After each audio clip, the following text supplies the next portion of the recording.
नमस्कार, मैं हूं दीपाली राणा। आप देख रहे हैं बंधन म्यूचुअल फंड प्रेजेंट फायदेमंद फंड्स। और आज के इस शो में एक बहुत ही इंटरेस्टिंग फंड के बारे में हम बातचीत करेंगे जो कि वन ऑफ इट्स काइंड है और नाम है DSP Nifty 500 flexicap quality 30 ETF fund. इस पर बातचीत करेंगे, तमाम डिटेल्स को समझेंगे। हमारे साथ मिस्टर अनिल गहलानी मौजूद हैं जो कि सीएफए हैं, साथ ही head passive investment and products DSP mutual fund से। अनिल जी नमस्कार, स्वागत है आपका। तो नाम तो काफ़ी इंटरेस्टिंग नज़र आ रहा है और आपकी इन्वेस्टमेंट स्ट्रैटेजी और क्या राशनाले है इस फंड की इन्वेस्टमेंट के पीछे, वो तमाम बारीकियां समझेंगे। लेकिन पहले एक क्विक आउटलुक मार्केट्स पर।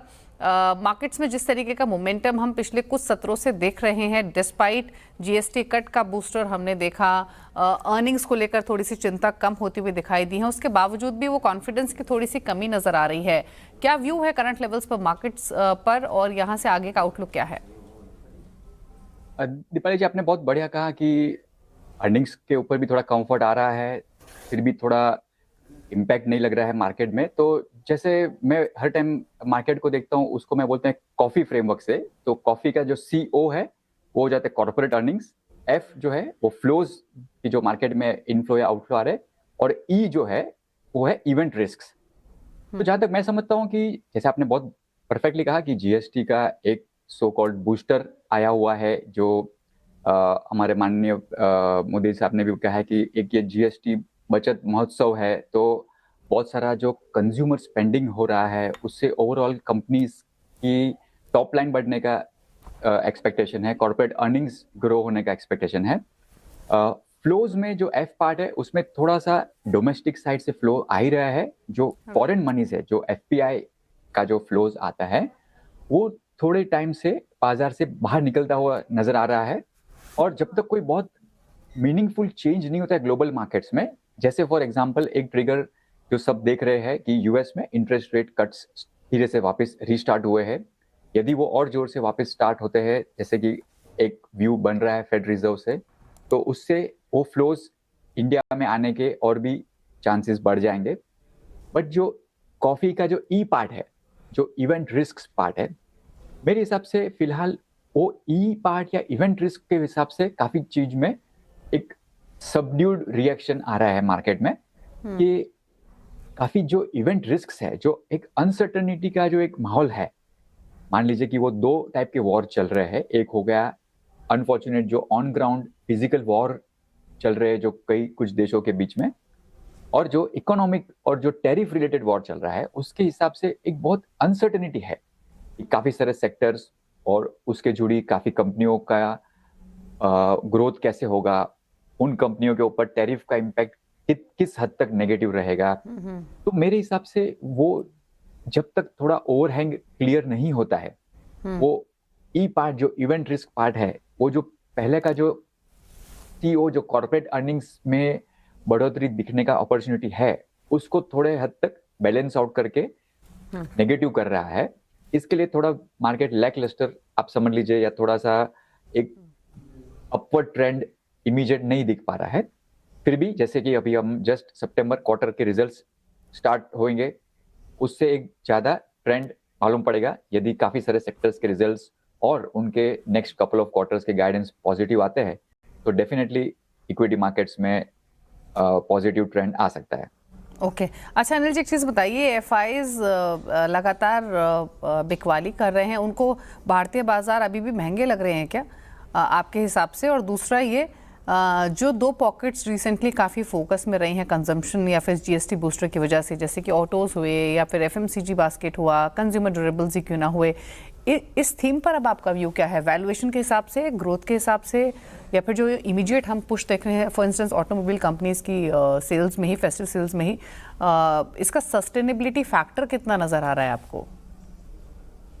मेरे हिसाब से जो कंजम्पशन ड्रिवन थीम जो है, उसका सस्टेनेबिलिटी फैक्टर थोड़े हद तक तो चलेगा ही, क्योंकि सिर्फ जीएसटी कम होने से उनका डिमांड है वैसा करेक्ट नहीं है। थोड़ा हद तक वो इमीडिएट एक so called pent up demand जो बन के रहा था, या जो एक तरह से अपन कहे ना कि ऑन द लाइटर साइड, मैंने उसको एक कंपेयर किया था पुराने टाइम के 2000 के टाइम के पीरियड, 2020 के पीरियड से, जो रिवेंज स्पेंडिंग एक कहते हैं कि भाई कुछ हफ्ते तक या एक आध महीने से ऐसा लग रहा था कि शायद अभी जीएसटी कट आएगा तो सब चीजों के मेरे दाम घटेंगे, तो लोग अपने स्पेंडिंग को थोड़ा रुक के रहे थे, जो एक शॉर्ट में हो रहा है, प्लस फेस्टिव भी अच्छी सीजन है, तो उसके चलते काफी सारे, जैसे for example consumer discretionary spending जो थे, जैसे कि एग्जांपल आपने बताया बहुत अच्छे से कि ऑटो रिलेटेड जो सेक्टर है, 2 व्हीलर्स 4 व्हीलर्स में बहुत ही अच्छा स्पाइक मिला है।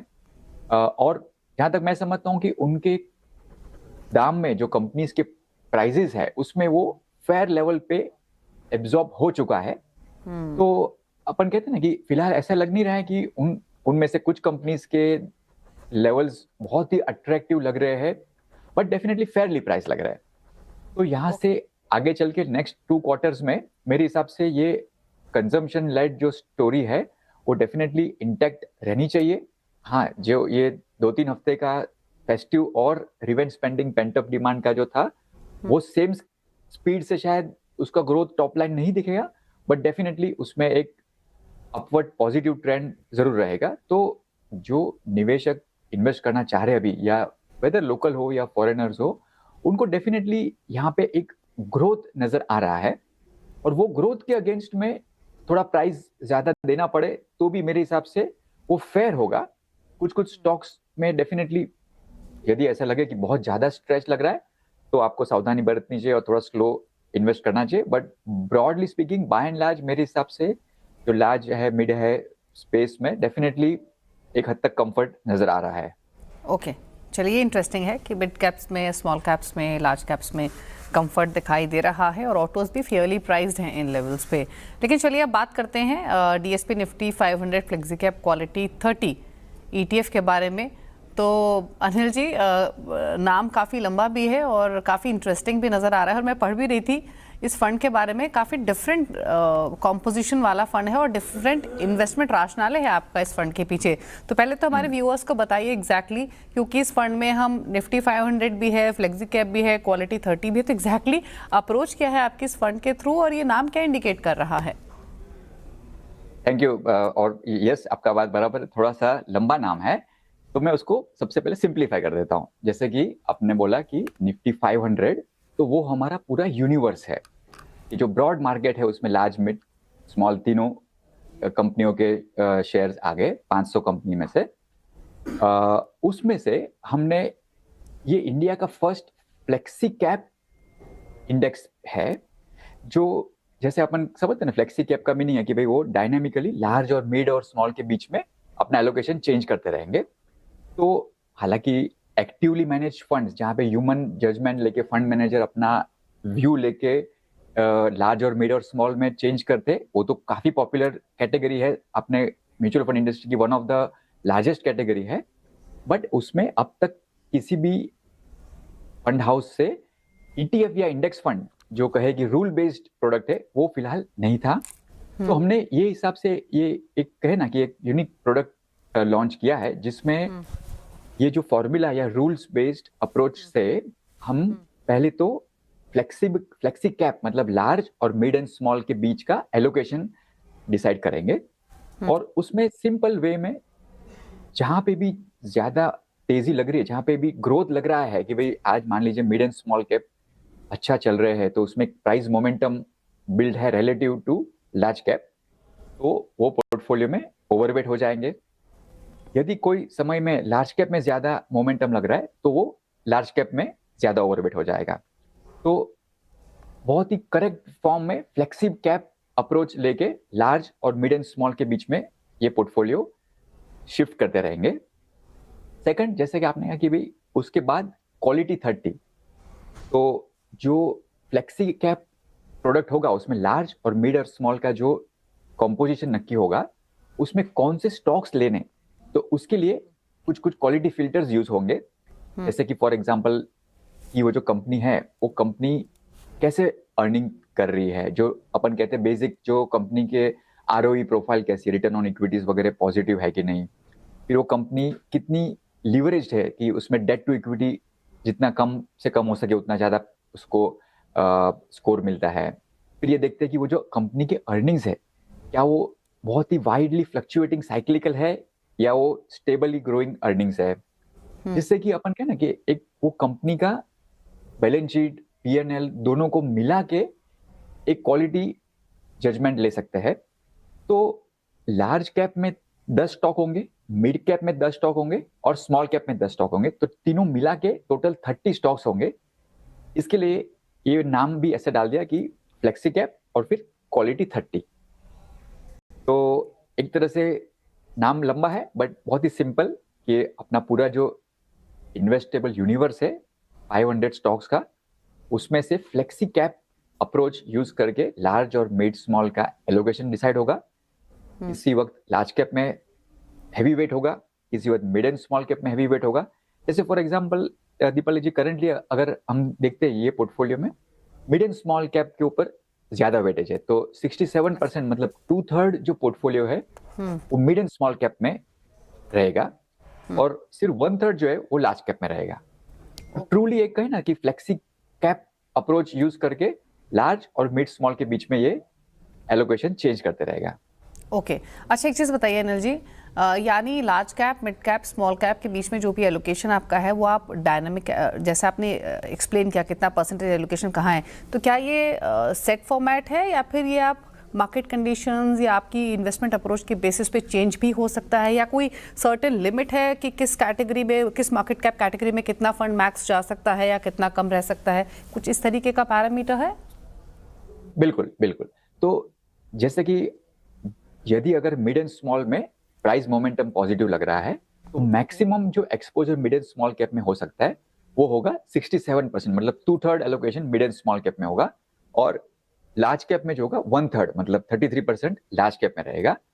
तो ये लार्ज कैप में मिनिमम 1/3 होना वो फॉर्मूला में या जो अपने इंडेक्स के रूल्स है उसमें सेट है कि भाई at any point of time minimum 33% large cap में जरूर रहेगा। उसी हिसाब से यदि लार्ज कैप में मोमेंटम ज्यादा लग रहा है तो लार्ज कैप में वो बढ़ा के 67% लेके जाएंगे और मिड एंड स्मॉल कैप में मिनिमम 33% रहेगा।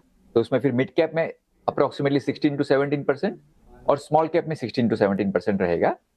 तो दोनों में मिड एंड स्मॉल कैप में भी at any point of time minimum 33% रहेगा, उसी हिसाब से लार्ज कैप में भी मिनिमम 33% रहेगा। तो उस एलोकेशन का जजमेंट लेने के लिए जैसे कि हमने देखा कि पूरी मार्केट में कई सारे actively manage flexi cap funds है जहाँ पे फंड मैनेजर और उनकी रिसर्च टीम मिलके एक व्यू लेते हैं कि चले मेरे हिसाब से अभी लार्ज कैप ज्यादा अच्छा लग रहा है तो हम ओवरवेट जाते हैं। लेकिन दीपाली जी, हमने हिस्टोरिकल यदि आप डेटा देखेंगे तो पूरे इंडस्ट्री का मैं एवरेज बता रहा हूँ, किसी एक फंड के बारे में बात नहीं कर रहे, पूरे एक्टिवली मैनेज्ड एवरेज अगर देखें तो उसमें मिड एंड स्मॉल में typically speaking like around 25 to 35% के रेंज में मैक्सिमम एलोकेशन दिखेगा आपने को। तो एक कहे ना कि ट्रू सेंस में अगर मिड एंड स्मॉल ज्यादा अट्रैक्टिव लग रहे हैं फिर भी उसमें वो लेवल पे जाके रुक जाता है, जबकि ये जो रूल्स बेस्ड एक इंडेक्स फंड और ईटीएफ रहेगा उसमें क्योंकि ह्यूमन बायस कुछ हम यूज नहीं कर रहे हैं तो हम ऑल द वे 67% तक मिड एंड स्मॉल में एक्सपोजर लेके चले जाएंगे।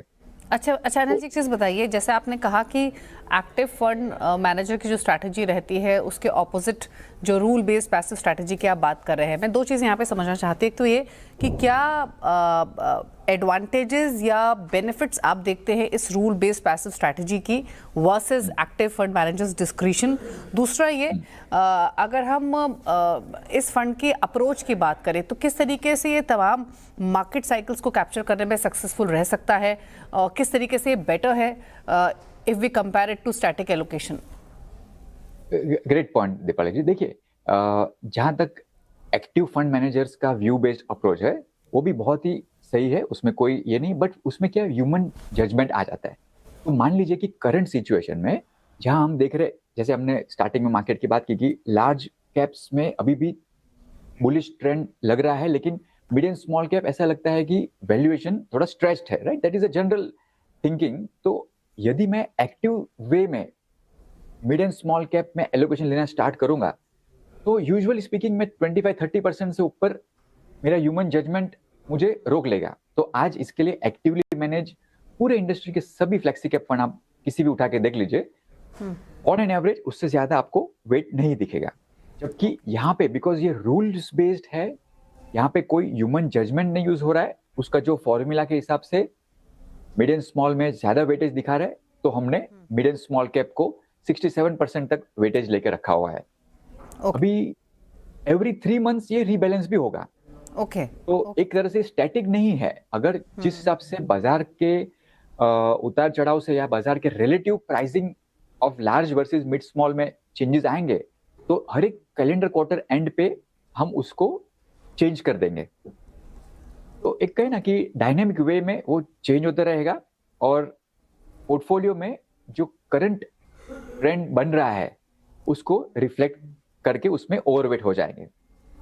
ओके चलिए, तो ये इनफैक्ट इंटरेस्टिंग है, मतलब इस फंड के बारे में जानना अनिल जी से, और डिटेल्स डाइव इन करेंगे। काफ़ी सारे क्वेश्चंस मेरे मन में आ रहे हैं, स्पेशली कि इस फंड के जो भी क्वालिटी फिल्टर इस फंड के थ्रू यूज़ किया जा रहा है उसमें एक्सक्लूजन्स क्या रह सकते हैं या सेक्टर बायस कैसा रह सकता है, और एक और इम्पॉर्टेंट चीज़ कि मार्केट में जब डाउन टर्न हो या वॉलिटिलिटी हो तब ये पर्टिकुलर फंड किस तरीके से परफॉर्मेंस दिखा सकता है, क्या एजम्पशंस हैं, इसको भी जानने की कोशिश करेंगे। लेकिन क्विकली रुकेंगे छोटे से ब्रेक के लिए, चलो वापस आते हैं।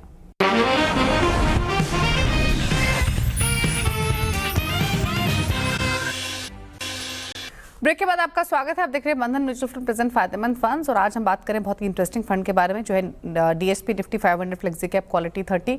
ये एक एनएफओ है, आपको बता दें 6 अक्टूबर को ये बंद होगा, तो अभी ओपन है ये सब्सक्रिप्शन के लिए, और one of it kind funds है। तमाम डिटेल्स यहाँ पर अनिल जी ने बताई। ब्रेक में जाने से पहले अब कुछ और समझने की कोशिश करते हैं। अच्छा अनिल जी, जैसे मैंने ब्रेक में जाते हुए मेंशन किया, 2 चीज़ें आपसे और समझना चाहेंगे इस फंड से रिलेटेड। पहला तो ये कि जब मार्केट में डाउन टर्न हो या फिर वॉलिटिलिटी पीरियड काफ़ी हाई हो, तब किस तरीके की परफॉर्मेंस इस फंड की रह सकती है या फिर ये कैसे टैकल करेगा, और दूसरा ये जो भी क्वालिटी फिल्टर आप यूज़ कर रहे हैं उसमें सेक्टर बायसेस या कुछ एक्सक्लूजन्स रहेंगे क्या?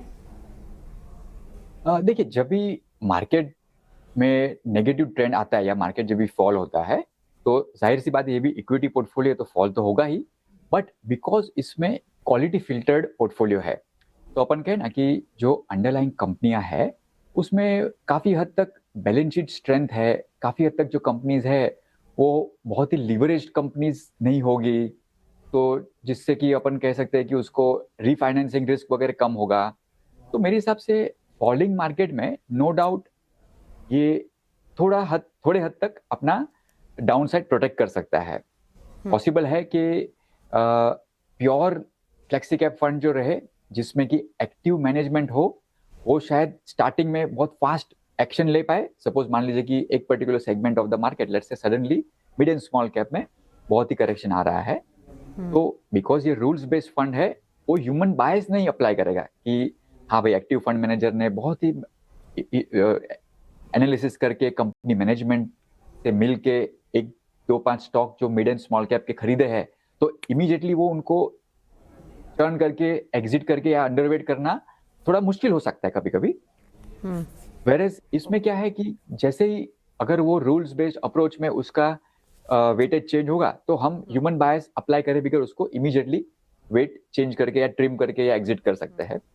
तो कहे ना कि एक तरह से मेरे हिसाब से हिस्टोरिकली अगर देखें तो जब भी मार्केट में करेक्शन आएगा, तो ये जो पोर्टफोलियो है क्योंकि उसमें एक क्वालिटी का एलिमेंट है, तो यूजुअली वो अपन कह सकते हैं कि करेक्शन में थोड़ा बफर देगा, थोड़ा सा बेनिफिट देगा, पोर्टफोलियो में थोड़ा फॉल कम करने देगा। बट एक पॉइंट मैं हाईलाइट कर दूंगा यहाँ पे दीपाली जी और अपने सब व्यूअर्स के लिए कि कुछ मार्केट सिचुएशंस ऐसे रहेंगे जहां पे क्वालिटी स्टॉक्स अच्छा नहीं चल रहे हैं। तो कि फॉर एग्जांपल करंट सिचुएशन भी ऐसा है, ईयर टू डेट जैसे जनवरी 2025 से लेकर अभी सितंबर 25 तक अपन देख लेते, मोटा मोटी मतलब जो ब्रॉड मार्केट है निफ्टी 500, उसके कंपैरिजन में ये जो flexi cap quality filtered portfolio है वो थोड़ा ज्यादा डाउन है, क्योंकि फिलहाल क्वालिटी रिलेटेड स्टॉक्स के ऊपर काफी हद तक इन्वेस्टर्स का एक पॉजिटिव अप्रोच नहीं रहा है। तो कुछ समय ऐसे भी होंगे जब भी फॉलिंग मार्केट में ये थोड़ा नेगेटिव ज्यादा होंगे, बट बाय एंड लार्ज यदि हम देखते हैं कि 2018-19 का पीरियड देखते हैं जब भी मार्केट फॉल हुआ, या तो मान लीजिए क्लासिक एग्जांपल जब भी मोस्ट रिसेंट जो जहन में आता है कि 2020 के कोविड करेक्शन के टाइम पे अगर देखते हैं, नो डाउट ये पोर्टफोलियो भी गिरा ही था, but because of the quality filtered approach थोड़ा कम उसका फॉल होगा और फिर वो ज़्यादा फास्ट पोटेंशियल होगा अपसाइड के लिए। ओके अच्छा अनिल जी, एक चीज़ और बताइए, जैसे आपने ब्रेक पे जाने से भी पहले ये स्पेसिफिकली मेंशन किया था कि जो मार्केट कैप एलोकेशन रहेगा वो रीबैलेंस होगा क्वार्टरली, राइट? जी। तो मैं दो चीज़ और यहाँ पे आपसे पूछना चाहती हूँ कि क्वार्टरली रिव्यू के पीछे कोई ये मतलब कोई सेट फॉर्मेट है कि हर क्वार्टर के बाद हमें रिव्यू करना है, कोई स्पेसिफिक रीज़न इसकी वजह से? दूसरा ये कि जो स्टॉक्स कॉम्पोजिशन है इस फंड के थ्रू उनको कितने समय में रिकॉन्स्टिट्यूट किया जाएगा, या फिर सपोज कीजिए कोई स्टॉक अच्छा परफॉर्म नहीं कर रहा तो क्या कुछ ट्रिगर्स होंगे जो कि स्टॉक की एंट्री या एग्जिट जिस पर डिपेंड करेगी? परफेक्टली, बहुत ही वैलिड क्वेश्चन पूछा। देखिए, हर क्वार्टर करने का रीजन यही है कि यदि मार्केट में कोई डायरेक्शनल या स्ट्रक्चरल शिफ्ट आ रहा है तो हम उसको एकदम हर दिन या हर हफ्ते या हर मंथ करना नहीं चाह रहे थे, और बहुत टाइम बाद 6 महीने बाद भी नहीं करना चाह रहे थे। तो एक मिडिल ग्राउंड पकड़े कि एवरी 3 मंथ्स की भाई हर एक कैलेंडर क्वार्टर एंड पे यदि अपना जो mid and small versus large cap का मोमेंटम चेंज हो रहा है तो उसके हिसाब से हम वो एलोकेशन की जो ट्रू फॉर्म में फ्लेक्सी कैप पोर्टफोलियो रहेगा उसमें एलोकेशन हम चेंज कर देंगे। सेकंड पॉइंट है कि यदि जो किसी भी स्टॉक का इन आउट होना है तो वो हम 1 in 6 months करेंगे, हाफ ईयरली बेसिस पे। तो जिससे कि क्या हो सकता है कि एक कहे ना कि वो अंडरलाइंग मिड कैप यूनिवर्स में से जो क्वालिटी फिल्टर अप्लाई करके 10 स्टॉक आए हैं, या सिमिलरली जो स्मॉल कैप में से 10 स्टॉक आए हैं या लार्ज कैप से 10 स्टॉक आए हैं, वो हर क्वार्टर पे हम उसको इन आउट नहीं करेंगे so as to avoid any very frequent reconstitution या बहुत ज्यादा चर्न हम न करें पोर्टफोलियो में। बट 1 in 6 months यदि उन स्टॉक्स का क्वालिटी स्कोर बाकी स्टॉक्स से नीचे चला गया है तो डेफिनेटली वो पोर्टफोलियो से निकल जाएंगे, और जो नए कंपनीज है जिसका क्वालिटी स्कोर्स बेटर हो रहा है वो 6 मंथली बेसिस पे उसमें री एंटर कर सकते हैं। तो जून और दिसंबर जो 6 मंथली रीबैलेंस होगा उसमें पोर्टफोलियो के स्टॉक्स भी चेंज हो सकते हैं, इन या आउट हो सकते हैं पूरे, और जो बाकी ये जो क्वार्टरली रीबैलेंस होंगे उसमें सिर्फ ये जो अपना रिलेटिव मोमेंटम का सिग्नल होगा उसके हिसाब से हम मार्केट कैप का एलोकेशन चेंज करेंगे। कि जैसे अभी करंटली मैंने कहा कि मिड एंड स्मॉल कैप में रिलेटिव मोमेंटम नजर आ रहा है तो हम मिड एंड स्मॉल कैप में ये पर्टिकुलर इंडेक्स जो है ओवरवेट है, 67% वेटेज है, और लार्ज कैप में फिलहाल 33% है। तो मान लीजिए अभी दिसंबर क्वार्टर आया और उस वक्त ऐसा अगर चेंज हो रहा है मार्केट में सिनेरियो कि लार्ज कैप में बहुत अच्छा पिकअप मिल रहा है तो डेफिनेटली पोर्टफोलियो रीअलाइन होके लार्ज कैप की तरफ ओवरवेट हो जाएगा और मिड कैप सिर्फ नीचे आके 33% रह जाएंगे। ओके अच्छा, अब इन्वेस्टमेंट अप्रोच रिलेटेड तमाम डिटेल्स आपने बताई अनिल जी। अब जानना चाहती हूँ मैं कि एक तो क्योंकि एक पैसिव स्ट्रक्चर है इस फंड का तो क्या इसकी कॉस्ट लोअर रहेगी, लो कॉस्ट स्ट्रैटेजी रहेगी, और दूसरा ये कि अगर कोई इन्वेस्टर इन्वेस्ट करता है तो एटलीस्ट कितना टाइम होराइजन लेकर चले इस फंड को लेकर? बहुत ही बढ़िया पॉइंट है। देखिए दीपाली जी, स्ट्रक्चरली कोई भी पैसिव फंड आप ले लीजिए, ETF हो या इंडेक्स फंड हो, तो हाँ डेफिनेटली कॉस्ट उसमें लो रहेगा रिलेटिव टू एक्टिव फंड्स। मेरा ऑलवेज निवेशकों को और अपने जो एडवाइजर कम्युनिटी उससे यही पॉइंट रहता है कि सिर्फ कॉस्ट कम होने से आप कोई भी ETF या इंडेक्स फंड को ना चुने। कॉस्ट कम है नो डाउट, उसके साथ साथ आप बाकी उसके पैरामीटर्स देखिए, उसके साथ साथ आपके या आपके क्लाइंट के पोर्टफोलियो में किस हिसाब से उसका फिटमेंट हो सकता है वो देखिए, फिर ही आप उसमें एलोकेट करिए। बट यस डेफिनेटली जो भी अपने एक्टिवली मैनेज्ड फंड्स है उसके कंपैरिजन में यूजुअली स्पीकिंग ETFs और इंडेक्स फंड्स इंक्लूडिंग जो ये हम अभी करंटली लॉन्च कर रहे हैं उनका कॉस्ट काफी हद तक लो रहेगा। और जैसे आपने कहा कि क्या हम क्लाइंट्स के पोर्टफोलियो में इसको एलोकेशन दे सकते हैं? डेफिनेटली हम इसमें दे सकते हैं। कुछ जो बहुत ही लार्ज एक्टिव फंड्स है उसके कंपैरिजन में हिस्टोरिकली जो इस पर्टिकुलर इंडेक्स का परफॉर्मेंस भी रहा है वो काफी हद तक पॉजिटिव रहा है। तो जो अपन कहते हैं ना कि कितना टाइम होराइजन में रखना चाहिए, तो जहां तक मैं समझता हूँ कोई भी इक्विटी एलोकेशन करना है तो बाय एंड लार्ज थोड़ा एक लॉन्ग टर्म अप्रोच लेके 5-7 साल मे बी 10 years का अप्रोच लेके अपन निवेश करना चाहिए डेफिनेटली। और ये टाइप के प्रोडक्ट में जहाँ पे फिलहाल जैसे हम कहे कि मिड एंड स्मॉल कैप में ओवरवेट है, 67% मिड कैप स्मॉल कैप है, तो बहुत ही एक स्ट्रॉन्ग ओपिनियन मेरा तो ये रहेगा, और हम हर एक निवेशकों और एडवाइजर से ये बोलते हैं कि ये पर्टिकुलर स्ट्रेटेजी में आप क्लाइंट्स को SIP मतलब सिस्टमैटिकली ग्रेजुअल स्मॉल टुकड़े में इन्वेस्ट करवाने का सलाह दीजिए, और इसको एक तरह से कहीं ना कोर एलोकेशन इक्विटी के हिसाब से यूज करिए। मान लीजिए कि आपको आपके पोर्टफोलियो में या क्लाइंट के पोर्टफोलियो में उनके वेरियस रिस्क रिटर्न पैरामीटर्स या एक पर्टिकुलर लाइफ गोल से अलाइन करके मान लीजिए कि 75-80% इक्विटी लेना है, तो उसमें से एक कंपोनेंट लेट्स से 20-25% का जो इक्विटी कंपोनेंट होगा उसको ये टाइप का लो कॉस्ट फ्लेक्सिबली चेंजिंग, तो इसमें थोड़ा लार्ज कैप का भी फ्लेवर आ गया, थोड़ा मिड एंड स्मॉल भी फ्लेवर आ गया, वो लेके आप कोर एलोकेशन लेके अगले 7-8-10 साल तक, जब तक कि वो क्लाइंट का लाइफ गोल के हिसाब से आप उनको रीच नहीं करते, आप निवेश करिए, तो आपको एक तरह से कहें ना पूरी साइकिल का एक पॉजिटिव रिस्क रिटर्न आउटकम मिल सकता है।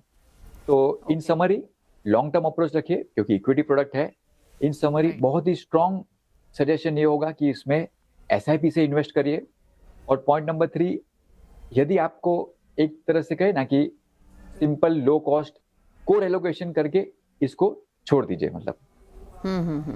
तो अनिल जी ने आखिर में खुद ही समअप कर दिया, मेरा काम आसान कर दिया व्यूअर्स के लिए। नहीं सॉरी मैडम, आपके हर एक शो में ऑलवेज ये बेस्ट रहता है कि आप किसी भी गेस्ट को इनवाइट करते हैं और जब भी हम उनको देखते हैं तो आपका समरी बहुत ही बढ़िया होता है, तो प्लीज आई अपोलोजाइज बट आपका समरी तो नहीं, इसमें अपोलॉजी की बात नहीं है। इनफैक्ट मैं भी यही मेंशन करती जो आपने कहा आखिर में अनिल जी कि ये उन इन्वेस्टर्स के लिए है जो लॉन्ग टर्म विजन लेकर चल सकते हैं, जिनको डायनामिक एलोकेशन चाहिए लार्ज कैप्स में, मिड कैप्स में, स्मॉल कैप स्टॉक्स में, तो उस हिसाब से एक आइडियल कॉम्बिनेशन इस फंड का है और डेफिनेटली एक यूनिक फंड है। लेकिन म्यूचुअल फंड में इन्वेस्टमेंट के लिए हम लगातार ये बात कहते ही हैं कि सिप के थ्रू करें, लंबी अवधि का व्यू लें अगर आपको एक्चुअल में अच्छा कॉपर्स एक्यूमुलेट करना है। Well, thank you Anil ji आने के लिए शो में और इस फंड की तमाम डिटेल्स हमारे व्यूअर्स के साथ शेयर करने के लिए। Thank you so much. Thank you Deepali ji, always great to be on your show. Thank you.